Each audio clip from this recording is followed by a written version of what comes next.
Sa araw na ito, nagsalita na po si Saldico at itinuro niya na ang mastermind si Marcos Jr.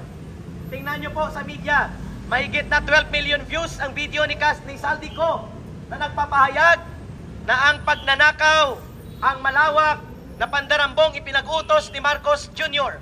Sabi ni Saldico, bago siya patayin, ay ituturo na niya ang mastermind. At walang ibang mastermind na itinuro, kundi si Marcos Jr. At ito ay isang act of redemption on the part of Saldico.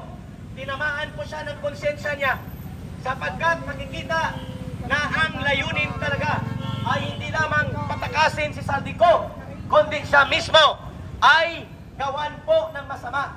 According kay Saldico, lumantad siya dahil ipa-assassinate po siya. Papatayin po siya. Babarilin siya. Sabi niya, alam na niya na papatayin siya. Kaya sa araw na ito, isiniwalat na at ibinulgar ni Saldico na ang punong kriminal na nagpapatupad ng malawakang pandarambong at pagnanakaw sa kaban ng bayan, walang iba kundi si Marcos Jr. Si Saldico at sila Romualdez ang tawag sa kanila, mga conspirators. Pinakamalala ng gobyerno ngayon, ito kay Marcos Jr. Walang ibang nagnanakaw sa gobyerno, kundi ang presidente mismo ang nangunguna upang ang mga magnanakaw at buhaya at mga kurakot na politiko will have their happy days in government. At ito ngayon kinumpirma ni Saldico na all along ang gimmick ni Marcos na mag-inosente-inosentihan, mag-arti-artihan at magdrama, na kunwa-kunwari nagpapaimbestiga ang kulukoy, siya pala ang mastermind. At dahil dyan, pakikinggan natin ang boses ng isa sa ating mga kasama ngayon, sapagkat ito po ay hanggang hindi bumababa si Marcos, walang uuwi mula sa EDSA na pagtitipon na ito. Ang ating mga kapatiran na Iglesia na Cristo, 1 milyon ang kikilos simula na sa November 16, 17, and 18 according to the reports that we have received.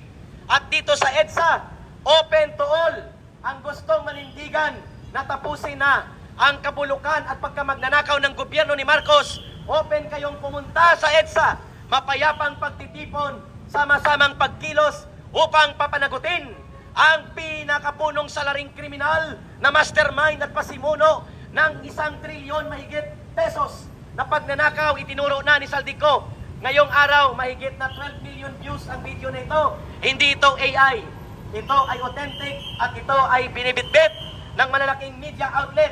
At sinabi ni Saldico na siya ay papatayin na, kung kaya ito ay parang ay tinatawag ito na anti-mortem statement na ni Saldico. Tama ba, General? Kasi kung patay na, post-mortem yun. Kung bago ka mamatay, anti-mortem statement ang tawag doon. Kaya ito ay parang anti-mortem statement or anti-mortem confession ni Saldico na siya ay papatayin na, kaya itinuro na niya ang mastermind si Marcos kung bakit nalulunod sa baha, nalulunod sa korupsyon ang buong bansa na mamatay ang kababayan natin. Mahigit na 200 ang patay sa baha sa Cebu. Ang putang inang flood control na 26 billion sa Cebu. Ang pasimuno pala ng pagnanakaw, ang putang inang presidenteng ito. Yan po ang totoo na itinuro ni Saldico ngayong araw na ito. At sino ang hindi may skandalo sa ganyang kalagayan na you are elected to be the president to lead and protect the people and lead the country ng tama at matuwid. Ikaw pala ang pinakapasimunong tarantadong kriminal na nagpapalaganap ng pagnanakaw. Gusto nyo mapakinggan ang boses na ito? Tawagin natin si Brother Oliver. And then si General Daos ang susunod na magsasalita. Muli, para may boses si Ka Eric, sapagkat ito ay hanggang December 31 ang rally na ito. Ang haba 3 araw lang, dapat lumayas na si Marcos. Yan ang taning ng taong bayan sa kanya. Brother Oliver. Magandang hapon po mga kababayan, magandang hapon po sa mga vlogger. Magandang hapon po dito sa Robinson. Pinagbigyan na naman po tayo. Ito, tawagin po natin itong super. Bakit po ba super? Papaliwanag po natin bakit super. Dahil si Bangmong Marcos po ay super sinungaling. Super ang korupsyon. Super na ginagawa niya sa mamamayang Pilipino. Ano po ba ang ginagawa natin ngayon? Kaya tayo nandito, pinaglalaban po natin ang karapatan ng bawat Pilipino. Pinaparating po natin sa kanila na ang gobyerno ay walang karapatan dahil sila po ay mga magnanakaw. Ngayon, ngayong araw na ito, nagsimula po kami upang iparating sa mamamayang Pilipino na si Congressman Saldico ay nagsalita na. Yes. Ipinahiwatig niya na ang katotohanan. Sinabi niya na po kung sino nag-uutos. Sinabi niya na po kung ganong kalaki. Super duper 100 billion ang dapat nakawin sa gobyerno. Ano ang mga nangyari po na kalamidad na pinakita ng Panginoon sa atin? Super baha! Maraming taong namatay sa iba't ibang lugar. Super! Ang kasinungalingan niya, sinasabi niya na padaanin muna natin ang bagyo. Bakit? Patay na yung mga Pilipino bago niya tulungan.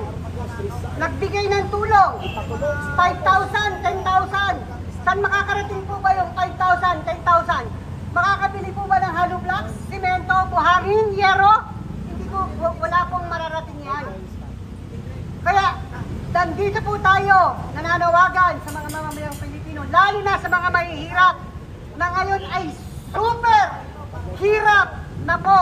At sila naman, ang mga buhaya, super na mga buhaya, na ngayon, ang sarap ng mga kinakain, nasa ibang bansa. Nasa na po ngayon si Secretary Bunuan? Nakatakas na. Oh, paano po nakaalis yan? Kung sinasabi po ni Pangulong BBM na mayroon ng makukulong, number 1 na makukulong, Secretary Bunuan, bakit wala siya rito? Nakatakas na. Ibig sabihin, pinatakas na. Yun ang katotohanan. Tayo, mga nagsasabi ng katotohanan, kinakasuhan. Yung mismong super na magnanakaw, hindi raw makasuhan kasi wala raw ebidensya. Naniniwala po ba kayo dyan? Hindi. Dahil super sinungaling si Pangulong BBM. Yan ang pinakita ng Panginoon sa atin.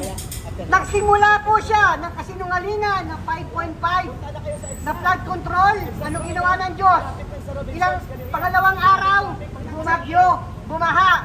Ngayon, lahat po ng bagyong dumarating, super. Tama po ba?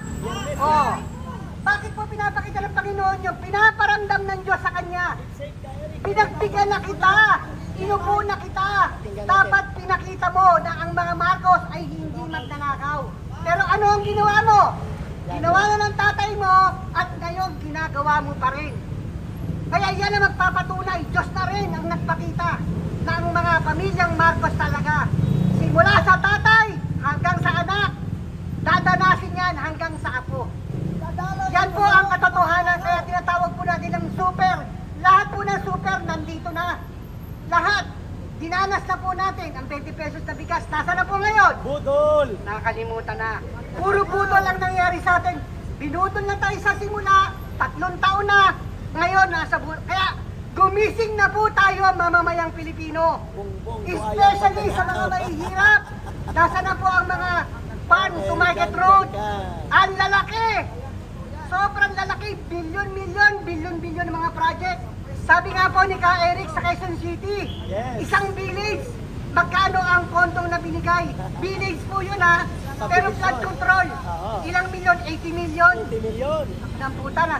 Nasa Metro Manila tayo, pero ang flood control, bilyon. Ingat idol. Sa Ilocos, bilyon. Wala nang milyon. Panahon po ni Pangulong Duterte, puro milyon lang pinag-uusapan. Ngayon po, super duper ang utang natin, trilyon. Bilyon ang pinag-uusapan. Trilyon na inuutang natin. Ngayon, nasa na tayo ngayon? Kinikilala pa ba tayo sa ibang bansa? Hindi. Kinikilala tayo. Pangatlo, sa pinakamagtanakaw na bansa sa buong mundo. Wow. Sa Asia. Boss Oh, Kurap! di ba super pa rin? Boss Kurap! Yan ba? Gobyerno! Ang nagsasabi ng katotohanan? Yan ba ang nagsasabing makadiyos?